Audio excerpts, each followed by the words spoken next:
Hello, everybody. Again, welcome to our webinar today that is looking at the 6th Plenum of the 19th Central Committee of the Communist Party of China. And we're doing this together with two excellent experts on China's Communist Party and China more broadly, namely Richard McGregor from Australia and Johnny Erling from Germany. I will introduce them in a minute. My name is Reinhard Bütikofer, and I'm your moderator today for this webinar. When the centenary anniversary festivities of the Chinese Communist Party coming to a close, the 6th Plenum of the 19th Central Committee of the CCP, convened in early November, agreed on a third resolution on the party's history, a third resolution in the whole time of 100 years of the CCP. 3 resolutions were passed, and this was the third. The document emphasizes what it sees as the correct action of the party in guiding China's development since 1978, and it elevates the role of General Secretary Xi Jinping and his ideology. The emergence of this resolution comes at a particularly sensitive time, at which the party forcefully reintroduces itself into every aspect of Chinese life, with harking back to socialist policies under the framework of common prosperity. The decisions of the 6th Plenum will also set the tone, I guess, for the 20th Party Congress next year, where Xi Jinping will certainly break with the established norm of term limits. The questions that I have put to our experts would center on the following. To what extent has this party event rewritten party history? Has she officially ended the period of reform and opening up and replaced it with a Xi era? What does the resolution say about the structure and exercise of power? How and for what purpose is power concentrated? And are there indications of how power will be implemented through institutional arrangements and processes? How was China's international role described in this last resolution? And how is China's global aspiration stated in this resolution? Are there any significant new ideas or concepts? Are existing, for instance, Western concepts being redefined or integrated into the CCP's ideology? What could be the implication regarding global discourse? And can you assess the apparent paradigmatic shift from quantitative to qualitative development, economic development, and what role do concepts such as common prosperity and ecological civilization play in that regard? Obviously, it's impossible to answer all those questions within the 10 to 15 minutes that we will give our 2 experts to start off the conversation, but they should possibly help framing the issues. Now, our 2 experts, and they will be speaking in the order in which I present them, are Johnny Erling, who studied sinology at the University of Frankfurt and Beijing University, Beida. In 1975, he first went to China, one of the earliest visitors from Germany.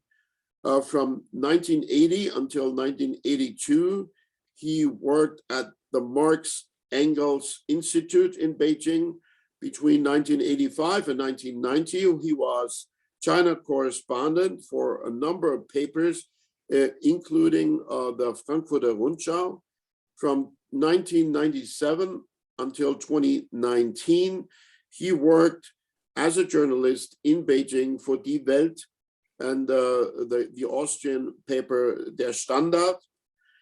He's married to German scientist Zhao Yunfeng, and he has been acclaimed as one of the real best experts around Europe on the internal developments of China. And then we will also hear from Richard McGregor, who is a senior fellow for East Asia at the Lowy Institute, Australia's premier foreign policy think tank in Sydney. Richard McGregor is a former Beijing and Washington bureau chief for the Financial Times and the author of numerous books on East Asia. His most recent book, by the title Xi Jinping, The Backlash, was published by Penguin Australia as a Lowy Institute paper in August 2019. He also published a book on Sino-Japanese relations and was called Shrewd and Knowing by the Wall Street Journal and the best book of the year by the Library Review in the United Kingdom. In late 2018, his book on China-Japan relations won the Prime Minister of Australia's Literary Award for Nonfiction.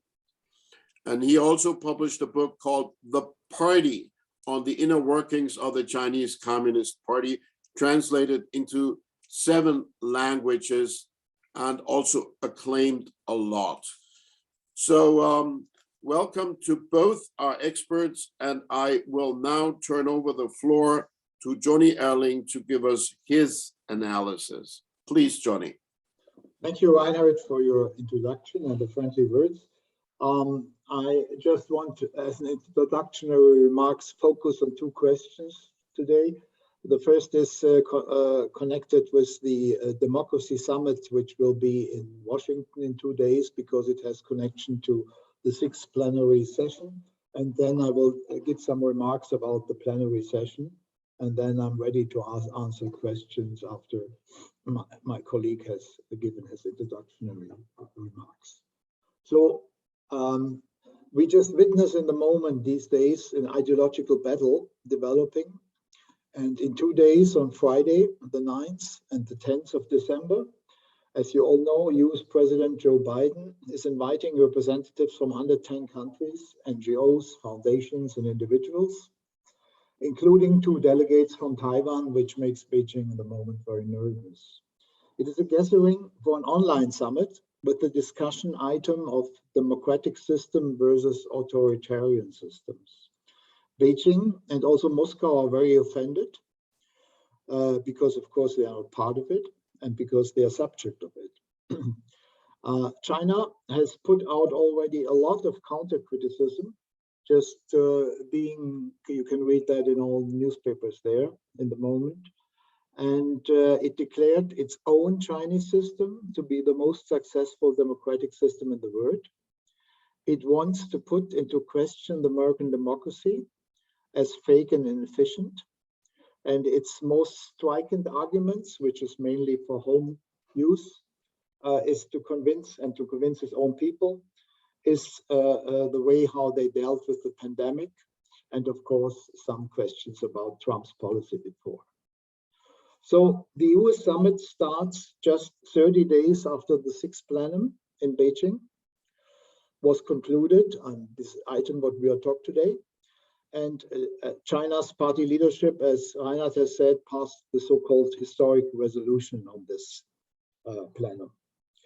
The main factor of this resolution is, as you might know already, is that it elevated the leader Xi Jinping to be the most powerful leader besides Mao, and very important, on his way to become even more powerful than Mao in the next maybe 10 to 15 years.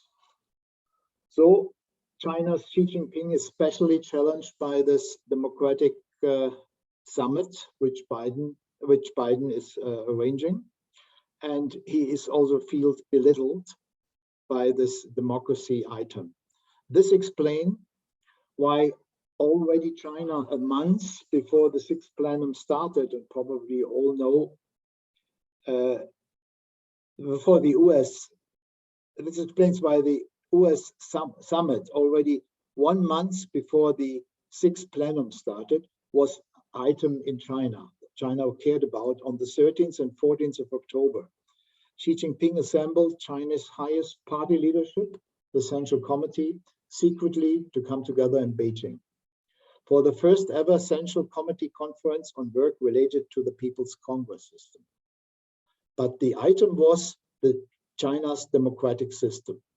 Xi Jinping told them, according to the summary that was later published, that China's democracy was real democracy, as he called it, whole process democracy. I'll give you one quote, which is important. She said, "This democracy in China is a brand new political system of great significance in the history of political development of China, and even in the history of world political development." This is the first time that the Chinese officially, openly say that they want to go out with all their system.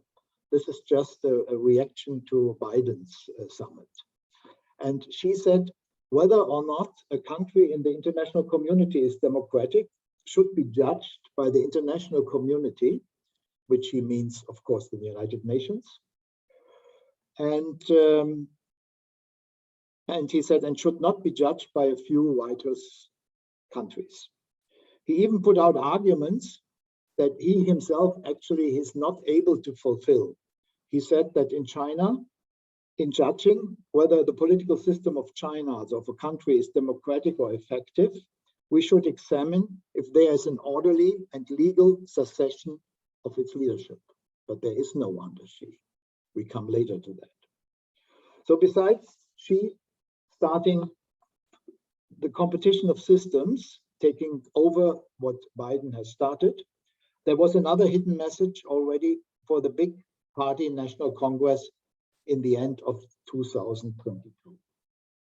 Since Chinese democracy, as Xi has stated in this secret meeting with his party members, is already perfect, there is no necessity more and no more need for political reforms at the National Congress 2022, which will elect Xi for another term as party chief.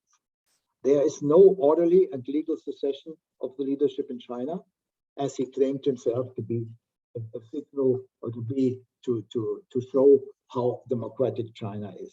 And the second hidden message in all that is actually the Central Committee spoke for the People's National Congresses and said the People's National Congresses are the main point of this democracy in China. But in reality, it was the party who spoke for that, not the national congresses themselves. So this was also the first time. So why do I tell you this? Why is this absurd propaganda that you are listening to important? Xi first himself gave this answer on this sort of meeting. He said the competition between political systems was a key aspect in the competition between nations and could be a key advantage for a country in gaining strategic initiative. And this is really the answer to all these things why China is doing such a fuss about the democracy summit. Actually, what we are witness, I have to put it into context, is part of a longer process, a bigger process, which you know under the buzzword decoupling. It's decoupling between China and the US and the West. Beijing claims not only to have its own unique history, that you all know, the language and everything and the culture, but also now it claims to have its own social media and internet, different to Google, Twitter, Facebook, which is long forbidden since years in China, its own socialist values, and now it wants to create its own technical and industrial standards for the world, and its own social system of all kinds, including its own version of democracy. That is something new. And also, as you see, its own version of globalization, as China has done in Davos, and its own version of the finance sector, which is decoupling also very quickly from the American, which is just now the talk of Wall Street and NASDAQ. So the ideological battle is on the agenda again. And on the 4th December of the State Council Information Office even published a whole white paper called Democracy in China. And the Ministry of Foreign Affairs yesterday, 2 days ago, issued another white paper called a report called The Situation of Democracy in the United States. And some of the Chinese argument used there reads to me and other people like Orwell Newspeak. I just give you 1 or 2 quotes. China, is written in this white paper, has a state system with a people's democratic dictatorship. What does that mean? Democracy and dictatorship are not contradictory. They are both to ensure that the people are the masters of the country. The more dictatorship, the more democracy. Attacking the very few is to protect the majority, and implement dictatorship is to achieve democracy. Well, this sounds very much like Orwell. He would have not formulated better. So let's deal now with the 3rd resolution to not take too much time of your attention. Reinhard has asked about the questions about what does it tell us about the history. Actually, this 3rd resolution doesn't tell us much about the history of Chinese Communist Party. And also, it was Xi himself who, he together with 2 others, he put it out the whole discussion thing, and then he led the discussion. So he was telling the delegates of the Communist Party, the major issues of right and wrong in the party's history were basically resolved by the 2 historical resolutions, 1945 and 81. Their basic statements and conclusion are still applicable to this day. This was a very clever move because he avoided a new round of discussion. Actually, he has revised China's history already in the last years, and the most strident in the book on the party history. Now he closed this chapter just talking about himself in this new resolution. In the 36,000 Chinese characters of the resolution, Xi is mentioned 22 times, compared with 18 times for Mao, 6 times for Deng, and only once Jiang Zemin and Hu Jintao. Only Xi is important, and that's the message of the resolution. So what is, to put it up for the discussion, really new in the resolution? I would say part 6 of the 7 parts, it's a very long document, of the resolution is new because according to Xi's statement, it summarized the 10 historical experience with fundamental and long-term guiding significance. It is seen by Xi as the guarantee to keep his party and himself in power for the next decades. So the 10 insistences is summarized. I summarized it. I will not explain it in detail, but only give you the headlines. First, uphold the party leadership, number 1. Putting the people first. And that is interesting to put that, putting the people first, but what is meant by this by the Chinese Communist Party? And they write it. They remember, if maybe you remember, Donald Trump's Foreign Secretary Pompeo, who told them that the Chinese Communist Party and the Chinese people are 2 different categories. And now it is clearly to said that any attempts to divide the party from the Chinese people or to set the people against the party is bound to fail. And the 3rd insistency, advancing theoretical innovation. What does that mean? That means not democratic something or a 3rd way or I don't know what. It means that Xi's thought on socialism is Marxism, it's wordly like this, is Marxism of the 21st century. And 4th insistency, staying independent and self-reliant. We all know what that means. Following the Chinese path is number 6, maintaining a global vision. This is new. Breaking new grounds, which means more innovation. especially in the military technical arena. Standing up for ourselves, which means fight. And that's interesting because the China analyst, which you may know by name, François Godemont from the Institut Montaigne, he found out that the word for fighting or struggling is mentioned 95 times in the resolution. So it's a very aggressive document. And then 9th is promote the united front, 10 commit to self-reform or self-revolution, which is meant by that, that's mean to rectify constantly the party, one campaign after the other, and we can expect 2022 quite big fights inside the party.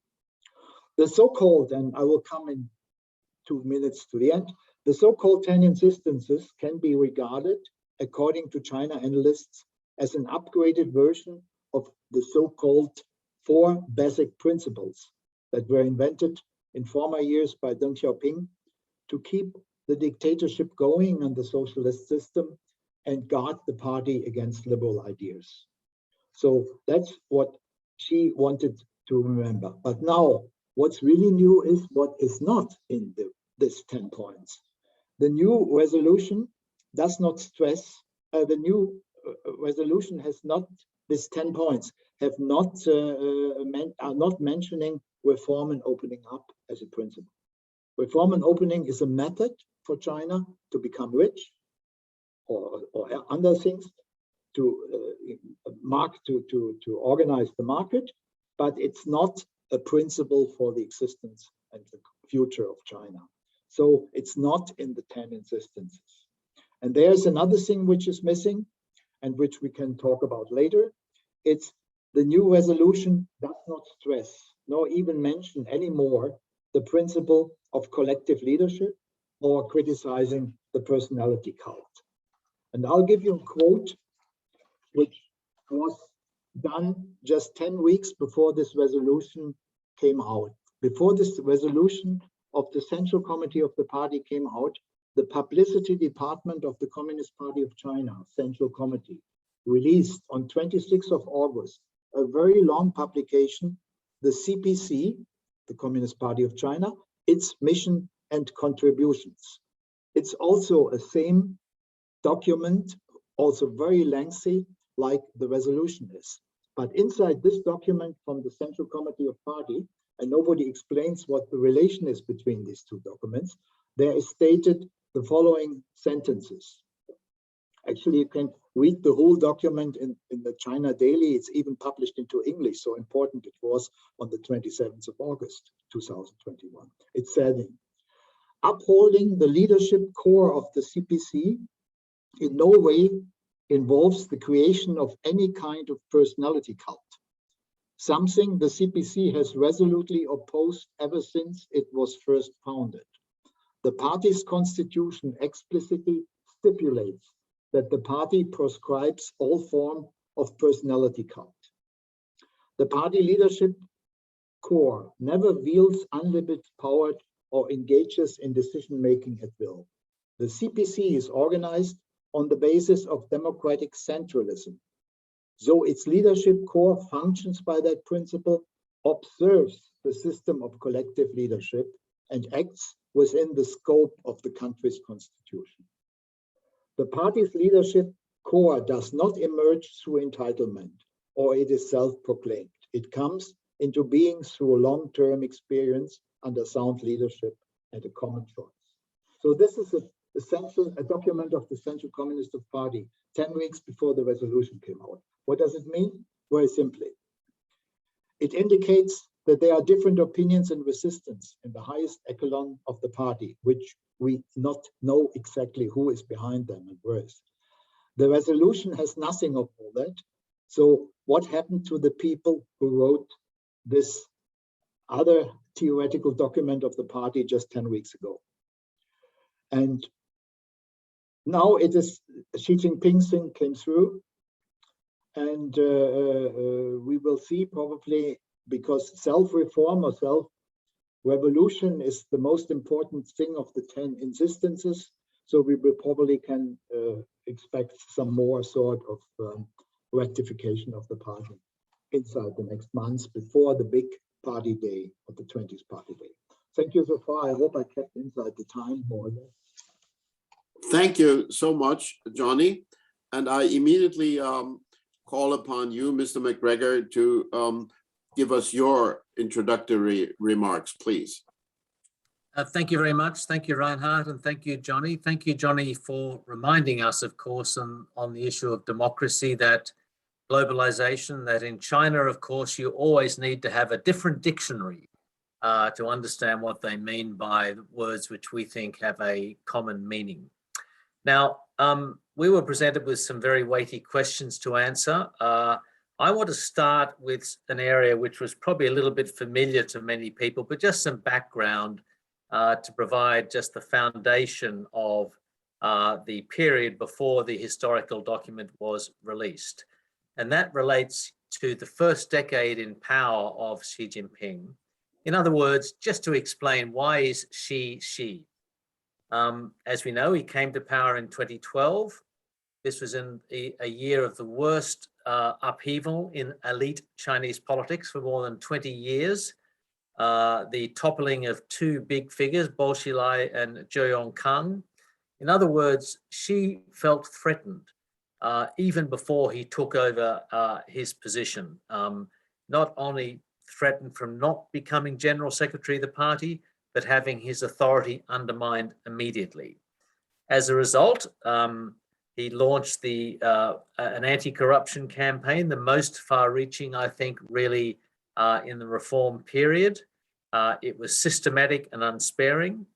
Alongside of the anti-corruption campaign, he also had a campaign of an ideological overhaul or a rectification campaign. Now that was both outward looking against foreign influences. Many of you will remember the famous document number 9, which was released, I think, in 2013, released in secrecy, published much later, which warned about the many evils of the West. But it was also inward looking. In other words, it's about self-strengthening and discipline within the party. And that domestic campaign sought to enforce both a worldview and loyalty. And of course, that's what we'll come back to with the historical resolution as well. Particularly as the anti-corruption and the ideological campaigns have really continued at different levels of intensity ever since. Thirdly, another defining issue, and Johnny, I think, described this quite well, the intensifying competition with the West, especially the US. It's a reminder, as he said, that the competition, the contest between the US and China covers all spheres: technology, trade, geopolitics, regional, and the like. But it's most importantly, it's a contest of systems. And that's why goes a long way to explain the reaction to the Democracy Summit in the last few weeks. Now, the historical resolution also comes at a period in theory of great confidence in China. Now, this has not happened overnight. I'll give you 3 dates: 2008, 2016, 2020. 2008, the global financial crisis, and China decided they did not need to learn any further from the US about how to manage financial risk. That's when we had the sort of big surge in confidence in their system, not ours. 2016, the election of Donald Trump. And this was a vote of confidence in their eyes, in their own political system. They have a view that their political system is meritocratic. And then they said, well, look at this clown the democracy has thrown up in Mr. Trump. So once again, our system works, yours doesn't. And then we get to 2020 and COVID-19. Obviously, China does not want to talk about how the virus started, but they want to talk about how it was brought under control. And again, they contrast what happened in China with what happened in many democracies. Now, of course, after 2008, the US and Western economies came back. China's confidence wilted a bit. Mr. Trump turned out to be very destabilizing for the Chinese. He was totally unpredictable. And in fact, he gained leverage that other administrations hadn't been able to, and in fact has changed US policy towards China for good. 2020. China, of course, the virus has waxed and waned in its problems in every country, but China finds itself a little bit in a cul-de-sac on the virus now because of their zero COVID policy. But nonetheless, Chinese confidence has been building along with their economic strength and their military capabilities. As you know, the popular slogan in Beijing, the East is rising, the West is declining. And by the way, when they say the East, they mean China, not Asia, and the West, they're focused on the US. So now we come to the full meeting of the Central Committee a month or so ago, and then the historical resolution following that in November. The purpose of both these events is clear: to lay the groundwork for a third term for Xi Jinping at next year's once every 5 years Party Congress. It's best not to make predictions in China about politics, but I think that's about as sure a thing as you can see. And whatever else you think about Xi Jinping, I think he's shown himself within the Chinese system to be a ruthless and clever politician who is closing off all avenues for any individuals or groups to organize against him. Now, how does history fit into that? First of all, it puts him in the pantheon of great Chinese leaders, Mao, Deng, and now Xi. In some ways, Deng is a little bit of a valley between Mao and Xi, but nonetheless, he's acknowledged there. There is a ritualistic nod towards Jiang Zemin and Hu Jintao, especially ritualistic when it comes to Jiang Zemin's theory of the three represents, which was about the private sector.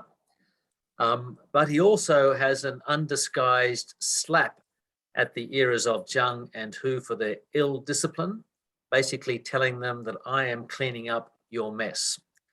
As Johnny said, most of the focus is on Xi himself. Now, I might say that as a historical document, it's particularly disappointing. I think maybe the lead up to it was misleading in the press, in the Western press, that this was going to be a vast rewriting of history. That's not really there. It's more about creating a political edifice than as a systematic historical document. In fact, to my mind, it reads largely like what the Chinese call a work report, the report that the Premier gives every year to the National People's Congress, or the work report that Xi Jinping will deliver to the Party Congress. In other words, it sets out a political and bureaucratic agenda. It's hard to differentiate. Every issue is a grab bag of issues in there. There's many slogans. Johnny mentioned one. There's also, I think, the four consciousnesses, the four self-confidences. I think the most important one is perhaps the two maintains. And that is, I was going to read it out, but time is short. And basically, in short, it's back the party and back Xi or else. So that's the two maintains, and that's how you can boil it down. So in that respect, in the fact that it is I think a underwhelming historical document, but a much like a policy document like is delivered every year, it was, to my mind, surprisingly defensive. And for somebody who we keep being told is all powerful, it suggests a fear that some rivals or some new ideas, there could be a re-emergence of that before the end of next year. But by releasing this policy agenda, he's really closing off all avenues, as I said, for rivals. He's saying not only is the leadership settled, but so is policy. What about a few other points? We are reduced to tea leaf reading in this Chinese politics games. It was quite interesting to me, I think, when we came to the new era. Remember, Xi is presiding over a new era for China. What was the first threat to the new era? And that was external, the clash with the West. that China is faced, quote unquote, with acute national security challenges as evidenced by unprecedented external pressure intertwined with traditional and non-traditional security threats. So it's a reminder, I think, for people in the West to think, are too many issues being put through the national security prism and the like? Well, in China, that's not under question. Everything goes through that prism. Now, we may be able to make different judgments about what we should and shouldn't do, but they are doing it already and have been for years. I think, as Johnny made the point as well, we agonize about decoupling, and I know there's a vigorous debate about this in Europe and in Germany. Well, the Chinese have been decoupling or preparing for it for years, and this document underpins that. Now, finally, I want to talk a little bit about the document and the economy. The document itself, I don't think adds too much to the sort of new economic debate we've seen come to the surface in China in the past 12 months. Now, as good Marxists, all good Marxists have to have their principal contradiction. For Mao, it was between the proletariat and the bourgeoisie, hence class struggle. For Deng, it was between material means and backward production. Of course, the problem of backward production has been solved in China. For Xi, the principal contradiction, this wasn't new in the document, is between unbalanced development and a demand for better life. In other words, what you might call a consumer society. So in that respect, it's quite striking, and I think Johnny touched on this, that how reform and opening, the great slogan of Deng Xiaoping, so successful for China's development, is really being downgraded now.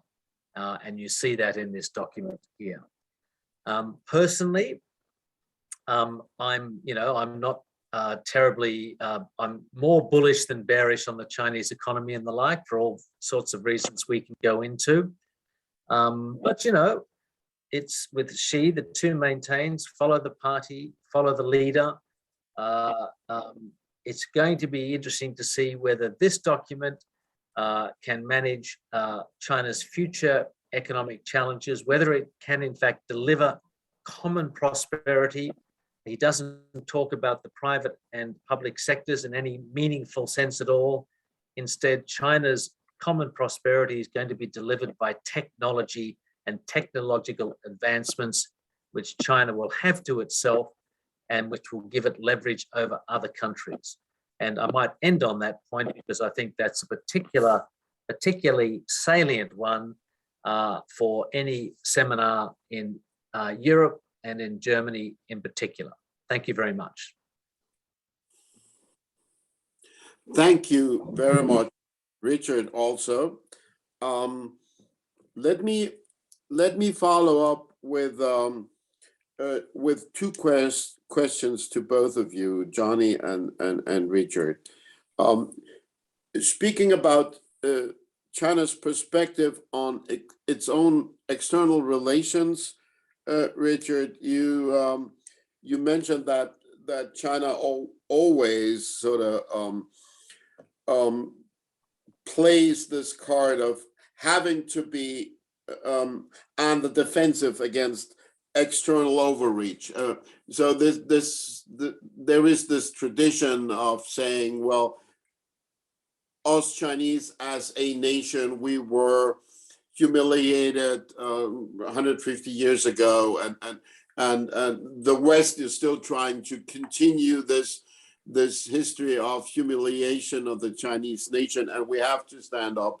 And so, but then the question that I would like to add to this is there a more strident, a more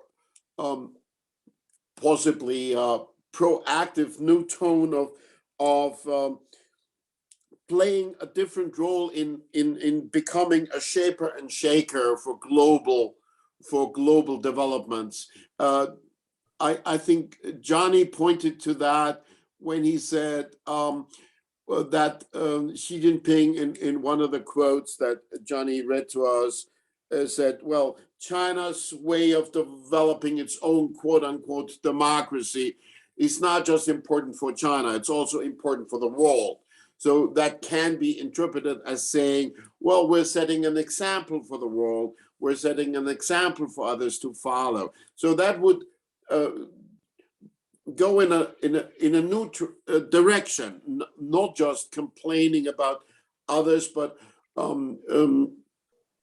trying to grab a more central position as a leader in global relations. Maybe both of you would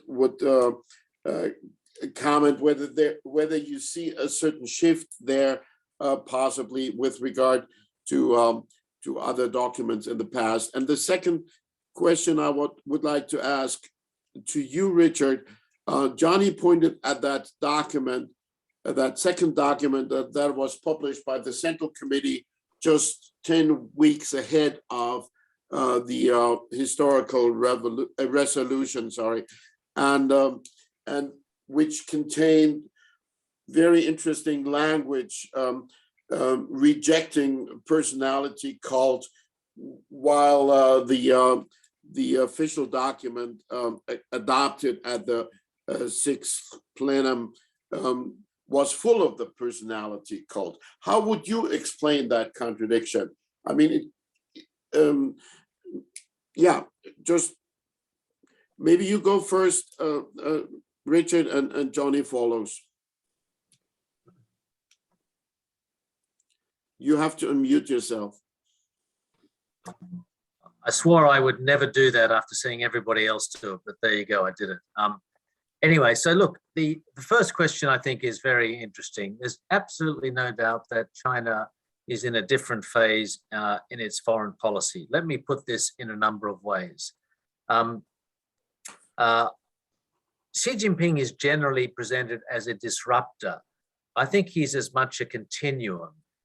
Many of the ambitions that he's pursuing close to China, Taiwan, South China Sea, East China Sea, these have long been China's ambitions. The difference now is that China has the military capability, diplomatic clout, and the like to do them. So he's not changing in that respect, but China is simply more powerful. Of course, they continue with the rhetoric that China is not assertive, it is defensive. The continued harking back to the century of humiliation, of course, that history is real. We should not underestimate what a powerful motivating force this is in China, and whether or not we think it's through propaganda, how deeply ingrained I think that is amongst most Chinese people. You know, that's not to be forgotten. The second point you made there, I think about, you know, playing a greater role in the world. One aspect of that, which I won't go into detail now, is obviously the way they are trying to shape United Nations and other international organizations with their concepts of democracy and development and the like. And that's been going on for far too long without people in the West sort of waking up to it and arguing the case. But they are actually quite specific about something else, the so-called China solution. In other words, a kind of package or franchise of various policies used by China, which they can then sell or to developing countries to help them build their own economies. Now, I should say that China could be quite positive for other developing countries. They are successful. They've got many areas of development that other countries could look at. You know, what are the characteristics that they're selling? The state sector, you know, local empowerment, you know, closed capital accounts, all those sorts of things, strong central government. Unfortunately, on top of that, we get all the sorts of, you know, smart cities and the Huawei and the Chinese technology, the sort of dictator's toolkit on top of that, which is a pity, of course, because China does have good development lessons for developing countries. Now, on to that, you know, we have the China solution, we have China as a democracy, we have we're standing up against the West. On that last point, don't underestimate also how many developing countries, non-Western countries, get a little bit of a thrill out of another country giving America and everybody a kick and standing up to them. It's another reason, by the way, for America to be its best self. Now that lesson arrives in Iran or Malaysia or African countries in a different way in each context. But it's not without meaning and the like. So briefly on the second question, since Johnny was so well trained at the Marx Engels Institute, he is much better at reading these documents than me. I have not read that propaganda document, but it is fascinating. And there was a rumor, some time back that by building up the cult of personality for Xi Jinping, some people in the propaganda system were setting him up for a fall, because this is against the rules in China. They have no cult of personality. So that document from the propaganda department is either sort of an absurdly defensive one in an attempt to say, no, we're not breaking the party constitution, or it's somebody, I'm trying not to use an impolite swear word here, or it is somebody really trying to have a subtle dig at Xi. But it would seem to me a kind of hard thing to get through the system if it is critical of Xi, because that's a pretty dangerous place to be these days. So I'll leave it there. Thank you. Johnny, will you pick up? Yeah, so the second question is of course a lot of speculation. It's very difficult to talk about that, but I noticed that this was published in August 2018, in August 2021. And there was a similar thing happened in August 2018. That was always after the so-called famous conferences called Bedache, in which Xi Jinping, in a very small, informal, Bedache is a small place at the seaside of China where they go into summer holidays. And inside that summer holidays of the Chinese leadership, they had this possibility of informal talks. And in summer 2018, Xi was going back a little bit in his personality cult situation. And in Beijing at that time, I noticed that a lot of bookshops and other people were told to cut down with some of his pictures, and I think it's too much. So it was not clear, but very quickly he changed the situation and the personality cult was again back. So now in August 2021, after a similar thing, there were some similar indications that Xi himself was forced to go down a little bit with personality cult. So at Bedache, they probably also talked about that, and the resolution was coming out at the end of August, and then was very quickly done away. I agree with Richard that it is not a very open thing, because if not, it would also be erased from China Daily and from Xinhua and everything. You still can find this document. So it is a different way of talking to the party. But for sure, and that I know from Beijing and that other people also know, there's a lot of people inside the party which are not happy with the way how one man is deciding everything and changing the course of what's happening in the party from one day to the other. But that's speculation. It's only, you have to notice there are two different lines. And now the personality cult and the and there is no more collective leadership has been definitely on the agenda. She is a one-man show. And as you see, you only need to look at, whoever is able to look at Chinese television, which you can also see in Germany, because it's with all the television YouTuber are taking the daily national news show of China, and the national news shows are just only Xi Jinping shows. There's nothing else. I mean, the first 5 to 6 items is Xi Jinping, and then there's something else. So the personality cult is on. And now come to the second question. more and more it is talked in China about a global approach. This global approach is also in the resolution. You have at the end of the resolution, you have the 5 points. Where will China be in 2050? And then they say China, wordly, will become a global leader in terms of composites, national strengths, and international influence. Then the Chinese nation will stand taller and prouder among the nations of the world. And then you have what we all know, the Belt and Road strategy, Silk Road. You see the expansion. Now China is not strong enough to expand in all fields as it would like to, but it also put down his claim on that. And that is very clear in the resolution. It's clear in everything else.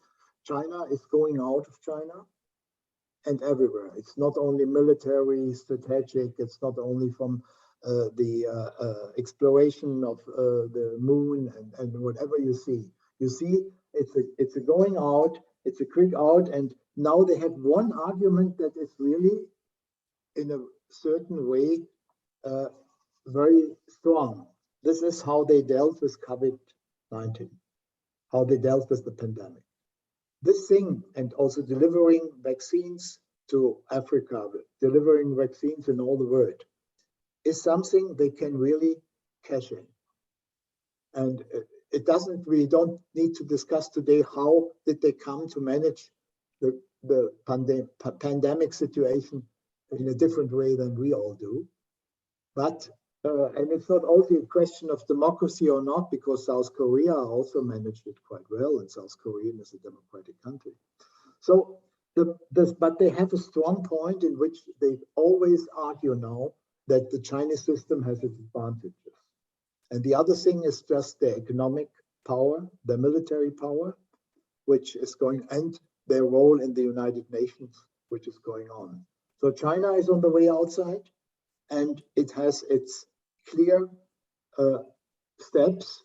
We all know, or you should all know, that it was Deng Xiaoping who told, up to the year 2050, we want to be number one in the world. We want to be the same. But Xi Jinping put in 2 other stages. He declared, and that's also in the resolution, there is another thing which is called 2027. 2027, this is a layout. It's also written in a lot of articles now coming out about the resolution by the army. 2027 will be 100 years Chinese army. Then there is 2035. 2035 is the step to 2050. 2035 is more important because Xi Jinping will be 82 years old at 2035. This is something which he can plan today to survive, that he still can be. It would not be easy to him to speak about what he's doing in 2050. But all the measures implemented in this resolution are just focused on the year 2035. Then China will have the standards, will put the standards. Then China will put a lot of things out. So this is the future plan, and then they go to 2050. Thank you, Johnny, also.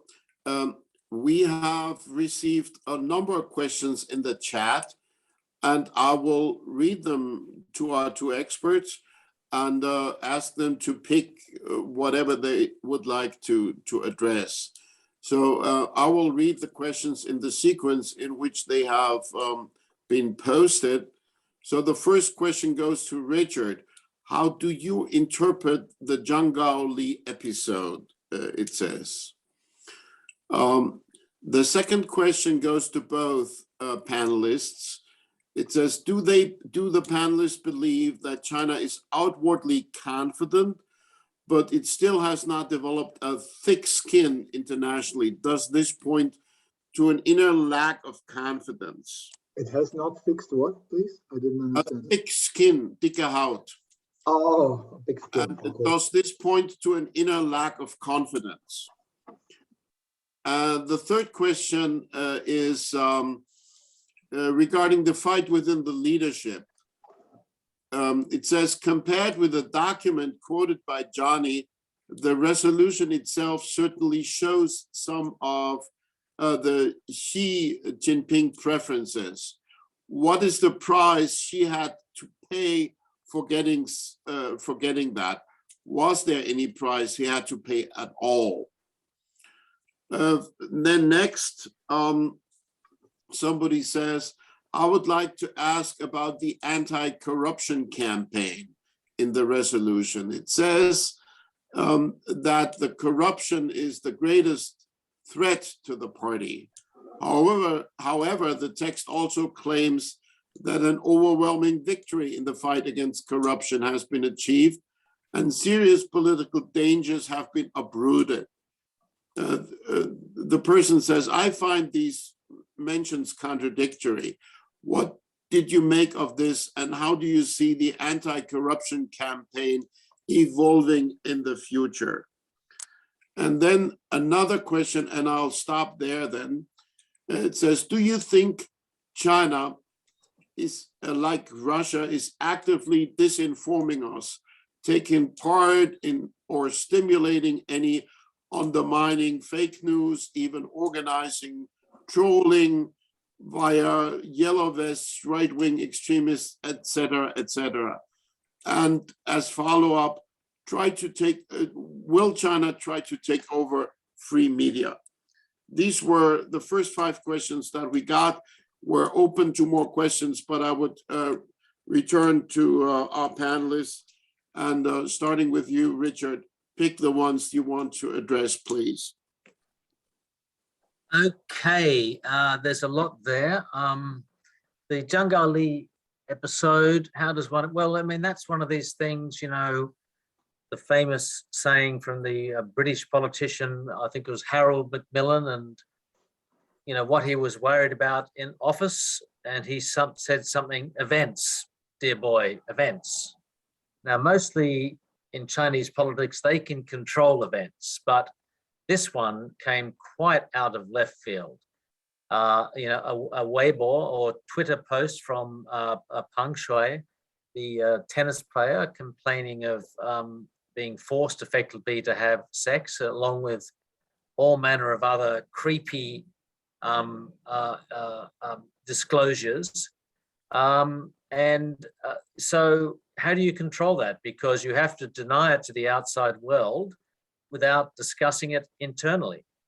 I think very few people in China actually know about this, whereas outside of China, it's become a mini cause célèbre. On top of that, we had something quite striking, and that was a Western sports organization taking a stand on principle. We're only shocked to see that because it doesn't happen very often. In other words, they're giving up potentially large amounts of future income to support a player. And of course, this comes just before the Winter Olympics. So that's really, you know, at the end of the day, I don't know what will happen, probably nothing to Zhang Li. Miss Peng, the poor woman, her life is changed for good. She will no longer have any real freedom to do what she wants, certainly not to travel overseas. But it's been a fascinating insight into top leaders and the impossibility of managing such a PR disaster, which China usually has a lot of tools to do. The price, now to the last question, then I'll come back to some of the others. I won't talk too long. Does China have troll farms? Yes, absolutely. China has a whole bunch of bots on Twitter all the time spreading disinformation, mainly defending China, but mainly really attacking the West. And I think they've got a number of sort of useful idiots out there doing it as well, but they're backed by all manner of different accounts, which really I think emanate in China. Twitter has admitted as much and closed down a bunch of them. Do the Chinese lack a thick skin? Certainly they do. You know, internally in China, politics can be pretty tough, and you've got to be pretty tough and impervious to all sorts of injuries if you're going to rise to the top of the Chinese Communist Party. But outside of China, I think it's because of the way that the political system, the education system has been hardwired, as we discussed earlier, about the century of humiliation, they are primed for offense. Not only that, you often feel in China, I used to feel that, the system is built for revenge, for settling accounts with Western countries and Japan. And though they deny it, I think that's definitely a big driving factor. I'll just answer one more of the questions. What is the price that Xi Jinping has paid for gaining such a large amount of power? I think it's I would turn that question upside down. I think he has imposed a price on anybody else who would dare to oppose him. The Jiang Zemin crowd, the so-called Shanghai Gang. By the way, I don't believe in the sort of factional explanations for Chinese politics, but there are factions. I think he's basically made it clear, China is a very leader-friendly system. The leader can have enormous executive powers if they grab hold of the party levers. He did that immediately. So with the anti-corruption campaign, he has imposed a price on other people for opposing him by having a number of high-profile arrests initially. He's made it clear to even the most powerful families that oppose him that he will take them down. And that's what's happened. So people pay a price for opposing him, not the other way around. Thank you, Richard. Johnny, will you follow suit? Okay, I'll take that question with the corruption and some contradictory remarks. Serious dangers have been avoided and things like that. The interpretation given by, for example, military guys who wrote in Chinese official military papers on the third resolution was saying that this all is just fitting to each other. The serious danger has been avoided. It's just directed that Xi Jinping claims in coming to power in 2012, he was in a mess of a situation. Richard has already told about it. There were some people who wanted him not to come up, and in the military and in the politician. If it's really true like this is another question, but he puts it out. And in the resolution, you have 8 names. You have names of 4 very powerful military guys and 8 names of 4 very powerful political guys that were just torn down by Xi Jinping. Now, telling anti-corruption is endangering the system is not especially Xi Jinping's policy. All the guys before him, Jiang Zemin, Hu Jintao, Deng Xiaoping, said the same. And they all initiated so-called anti-corruption campaigns. The only difference is the anti-corruption campaign of all this situation and all these people have been quite short-lived or not. But Xi has put up the anti-corruption campaign since 10 years, and there are millions of people already became sacrificed. But this anti-corruption campaign is not in a certain way, it's not really serious, because there are so many corrupt people every day being put up as new corrupt guys. So how do these people dare if this would be serious since 10 years? So you know where you are in the system. If you know you're on the right side, in parentheses, on that system, then probably this anti-corruption campaign is not dealing with you.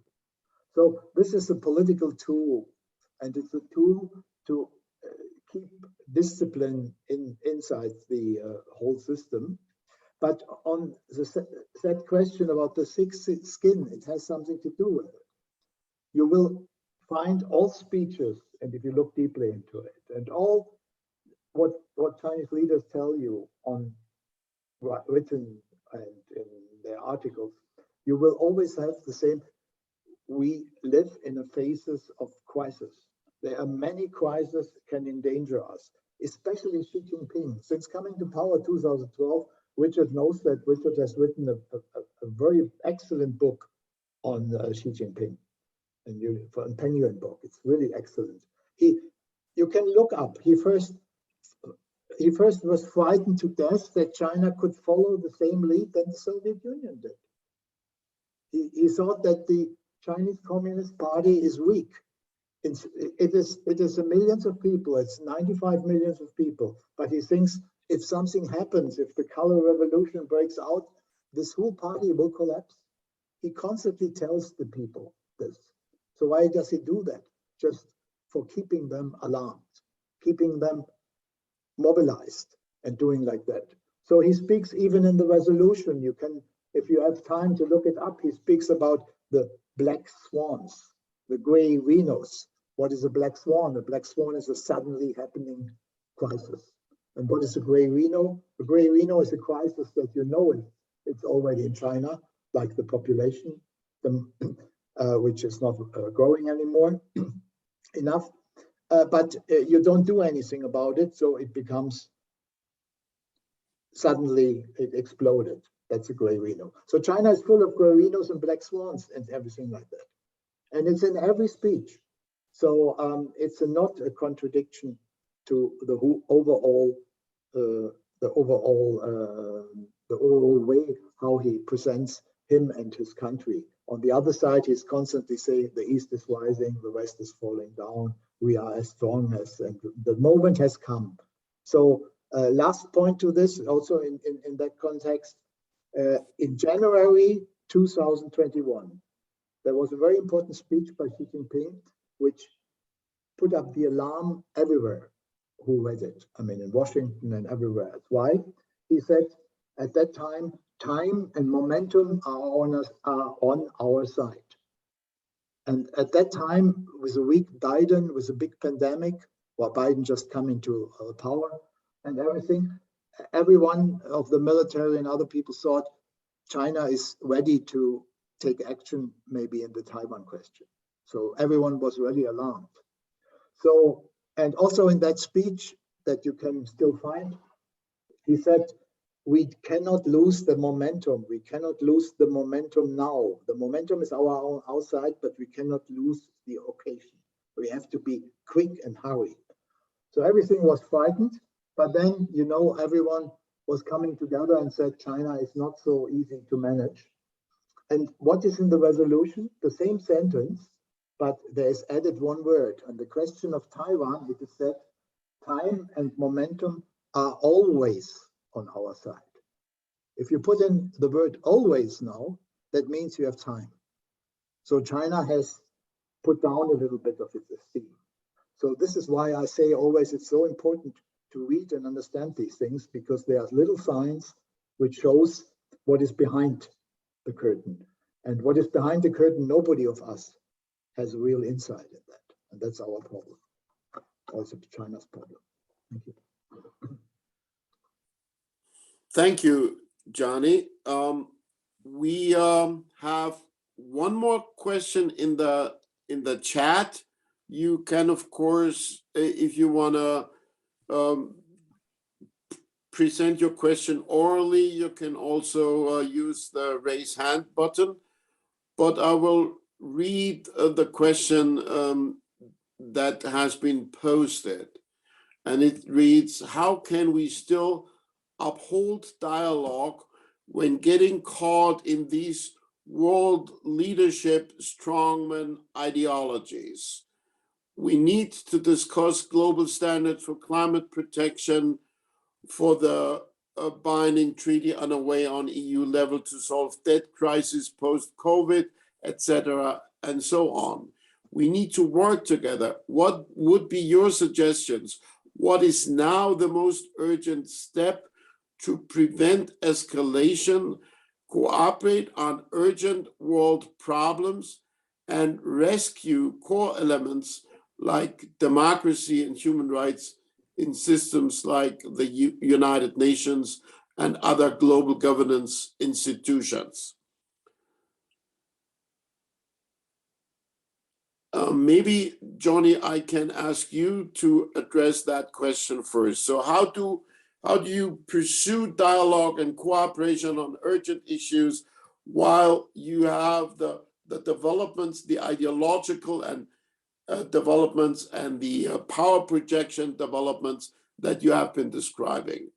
That's a very, very good question. And actually, you should also be part of the answer, Rainer, because you have to deal with that every day. as in your politician function, being sanctions and also have to deal with China. So the thing is, it's impossible to put all the questions that we have with China together in one question that we want to solve. I think still you have to look for cooperation and talk, and the Chinese do the same. For example, in developing some models on climate questions, or develop some models on agriculture, for example, how to feed the mankind, or even in vaccination cooperation, and so on and so on. So if you put all the questions that you know into one question, you will not solve anything anymore. Then it's not. Then you cannot even discuss anymore with anyone. So this is very difficult, because the other way around should be never done. So forget all the other questions for solving one question. That's not the way. But to put all this problem that China is putting up for us, and also problem that we put up sometimes for China, which China mentioned, which are all just worth to think about it. If we all put these questions in one question, because China has this policy with China let Peng Shuai, the tennis player, disappear. Don't let her talk freely. Don't let her go out, and so on. If we always say to every other question we discuss with Chinese and with China, but first solve the Peng Shuai question, then there is no way to talk. This thing has not only been a Chinese privilege. I mean, it has been before with the Soviet Union. It has been before with a lot of countries. It has the same with Turkey. Or can we not more discuss some questions even worse with Burma or Burma, Myanmar, because of what happened to the leader? So I think still we have to split and discuss seriously things where we can find common ground without letting all the other questions fall under the table. Don't mention it anymore, or put it in a relative way. But also it would be interesting to hear this time also Reinhard's position, because you have to deal concretely with it. I will maybe respond after Richard. Richard first. Yes, I think, separate the questions. I think climate change is a good example of that. A few months ago, Wang Yi, the Chinese foreign minister, said to the Americans, look, we're not going to deal with you on climate change if you keep making trouble on Taiwan and other issues. But of course, China has its own interest in combating climate change. And so Mr. Kerry and Mr. Xie, the Chinese negotiator, have a constructive relationship, and they've been able to continue that. So yes, we can talk to them on that. As Johnny said, Myanmar is another interesting example, because contrary to what many people think, China does not welcome the military junta in Myanmar. They were getting on very well with the government of Aung San Suu Kyi. They don't care whether it's democratic or not, as long as it doesn't undermine their interests, and just as importantly, that it's successful and prosperous, because they want to trade with Myanmar. So actually Western countries can work with China on that. But I think, generally speaking, I don't want to sound like an American in the Cold War, and I'm glad we haven't heard that phrase, the Cold War, until now, lest I'm accused of having a Cold War mentality. But Western countries have to approach China from a position of strength, and hopefully from a position of coordination. That simply doesn't mean military strength. It means diplomatic strength as well. And we need, our own societies have to be greater resilience. Outside of our countries, we need more options. And so we don't play China's games anymore. And they need to talk to us as much as we need to talk to them. We don't accept their preconditions for talking, and hopefully we can reach a new equilibrium, because a successful China, which sort of observes rules, is good for the world, but if they don't, then it's going to cause a great deal of trouble. But don't throw everything on the table at once, because you'll never get anywhere.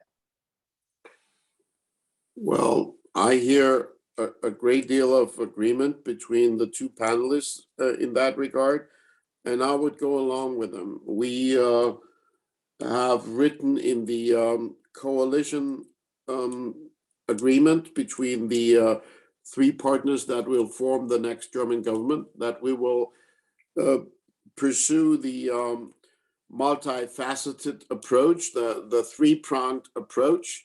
But we have also qualified that. We have said that we will seek cooperation, but not just cooperation for cooperation's sake, to be able to say, okay, we also cooperate, but on the basis of human rights and international law. We have also said that we want to engage in competition, but we want to have fair rules for that competition.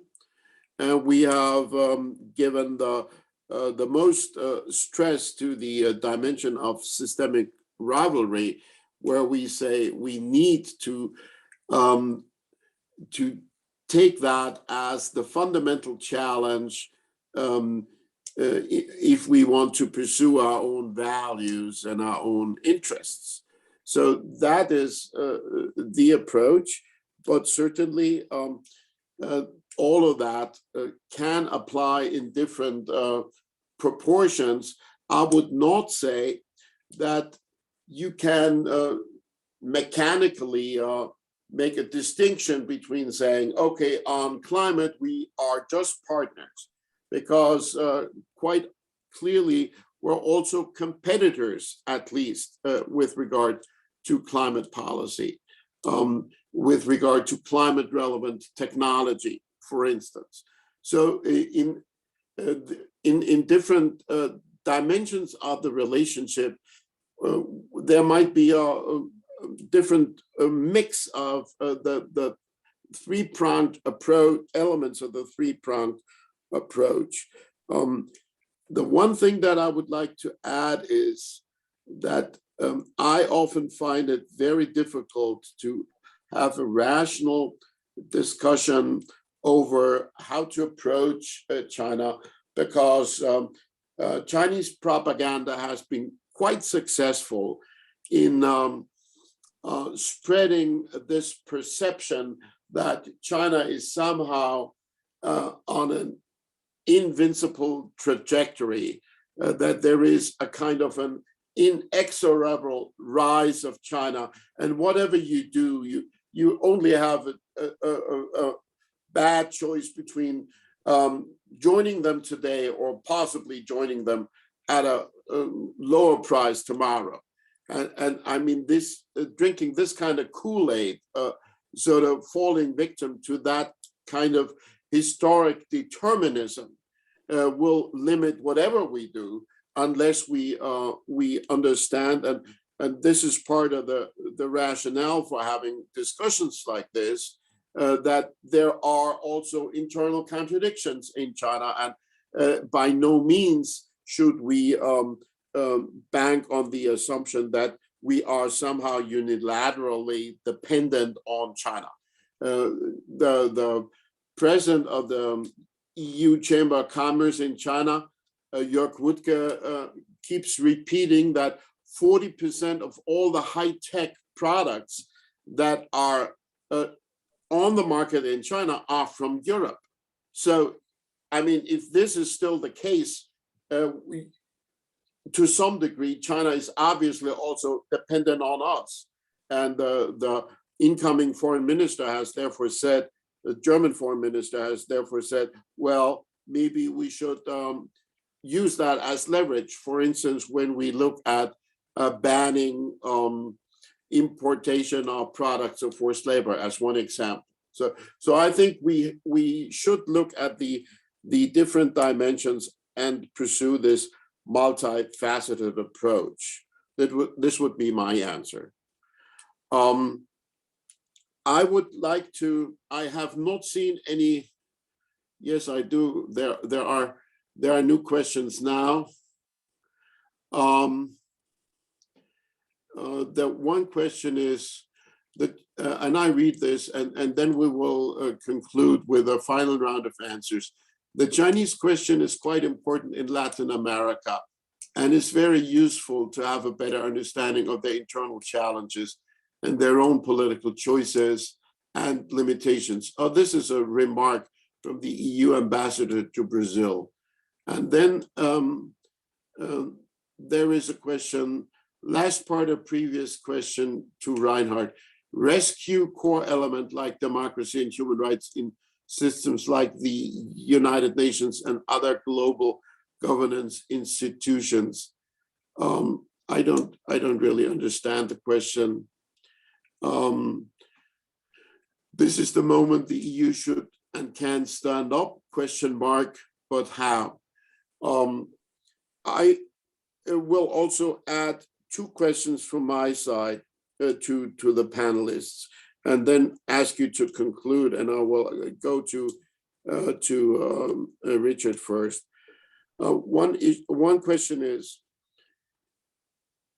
in your analysis of the document that we've been discussing, do you think there is more a sense of urgency that China has to move forward fast in order to use a favorable time window, or do you think that it displays a self-confidence of being on a good trajectory and being able to choose the timing for your, so is it more, there are military analysts who say, well, the most favorable period for China's possible,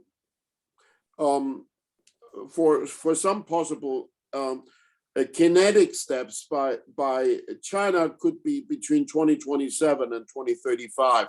So do you think there's a sense of urgency? We must move, we must use that window of opportunity now, or maybe not? And the second question, also looking at the document, do you think that in China's perception, there is more a concern with internal challenges or more a concern with external challenges?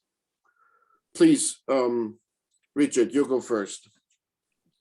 Okay, so I don't think the document itself tells us anything in particular detail or with any certainty about timetables and the like, and the urgency by which China wants to gain its, reach its objectives. Johnny pointed out, I think correctly previously, that, the China dream in theory, the deadline is 2049, but in fact, that's really been brought forward to 2035. And of course, as he mentioned, Xi Jinping will be 82 by then, but of course, so what? That's the same age as Joe Biden will be at the end of his first term. So China has lots of good doctors, but certainly there's a lot of, concern or protectiveness about Xi Jinping's health. If you see how he's treated in China these days, I don't think he has met a foreigner since he met Hun Sen in about April last year, Hun Sen from Cambodia. And I've been hearing lots of stories from diplomats about, when foreign ambassadors hand their credentials they should hand them to Xi Jinping. Instead, they hand them to a person who then walks over and gives them to him because they're so paranoid about his health. But when people talk about the window of opportunity, they're usually talking about Taiwan. And will China sort of attack Taiwan or whatever? Now, the Chinese military, they budget for it, they train for it, they strategize for it, but they certainly as hell don't want to do it. They don't want to fight Taiwan. It's enormously risky. The strategy is to wear Taiwan down psychologically, and start political talks in some fashion. Now, am I saying there won't be a war? I'm definitely not saying that. And that's one of the logic of the internal politics in China, is that, it's baked into the cake that Taiwan must come back. And if a leader doesn't do it, eventually people will use it against him, be they in the military or within the party itself. So I think, the next year, I doubt anything will happen. China is pretty clear it has its internal preoccupations, a third term. it's very hard to see anything dramatic happening. But after that, 2024, you have a US election, you have a Taiwanese election. You know, anything is possible, I would say. I think the other thing briefly, whether China is in more of a hurry, I think they're getting big shocks about the contraction of the population. It's possible the population is already falling. The census did not acknowledge that, even though some good reporting found that if they had a true representation of their findings, we would have seen a falling population. You know, that is something an all-powerful party can't control. They can't make people have, women have more children, et cetera, et cetera. So that, I think, produces a little bit of alacrity into the system because it has the potential to weaken the country in many respects. Not, you know, you're not powerful just because you got a lot of people, but, you know, vast, you know, the whole northeast of the country, cities which are emptying out, left with only elderly people, they're going to have a lot of challenges in handling that. I'll finish there. Thank you. Thank you, Richard. Johnny. Yes, I agree with Richard that I don't see any really special urgency in that document, in this resolution document, because it is just cleaning or fitting or making the way smooth for the 20th Party Day. And there will be the question, what happens there? What happens next year, at the end of next year, probably in October or November, when this party is choosing a new leadership? I mean, it's clear Xi Jinping is set, but what are the others? Who are the people with him? And then there will be some urgency to understand, does he have a successor or not? Does he want to grew up a successor or not? So when we speak about urgency, I would agree also with Richard. Urgency is, for example, the many unsolved problems inside China. One of the problems is the population. And if you read the script of yesterday's talk of the Politburo on the economic work for 2022, one of the most important things they really mention it is how can we make the birth policy working? So that they never put that in the last 30 years. How can they make it working? They always had it saying how can we reduce the population? How can we deal with our one-child policy? And now they say it's different because this is one of the big problems, and there are a lot of other problems in China's internal thing. So everything is concentrated on this, I suppose. So it's not urgency. And the Taiwan question, I gave them an example how they put out a little bit of the stress inside the resolution of a certain formulation that people misunderstood as China is ready to fall upon Taiwan. So it's preparation for the 20th Party Day. It's keep the country stable, keep the leadership stable. And the question is also answered. The second question is China really in an external challenge or internal challenge? I think in the moment it's still internal challenge. Up to 2035, I would not think that there would be really external challenges to China. But it could be easily broken because China has so few options to discuss problems. Let's see what we always talk about, what if in the South China Sea, American and Chinese planes collude or ships. Who is getting to this, that this doesn't develop into a real problem. So it's a good sign that we heard that the Americans and Chinese probably before year's end want to exchange on a high military level to find out ways how to solve conflicts. But that all coming back, seeing that the real problem is now coming back to Reinhard, in my understanding, is how is Europe reacting on China? Is it going together with the new government in Germany? Is it still splitting like it did? Does it allow China to split Europe? I mean, there's a question for us. It's not a question to see how China is going to be challenged. The question is, how do we react here in Germany or in Europe on the question of China? Well, that is posing a question that we will have to debate for quite some time. I am guardedly optimistic that we have more commonality, more cohesion in our development of China policy in the European Union than we had in the past, but we'll see. Let me thank very much our two excellent panelists who answered so many questions and got a lot of praise for their contributions also in the chat. That was offering great insights. Thank you to both of you.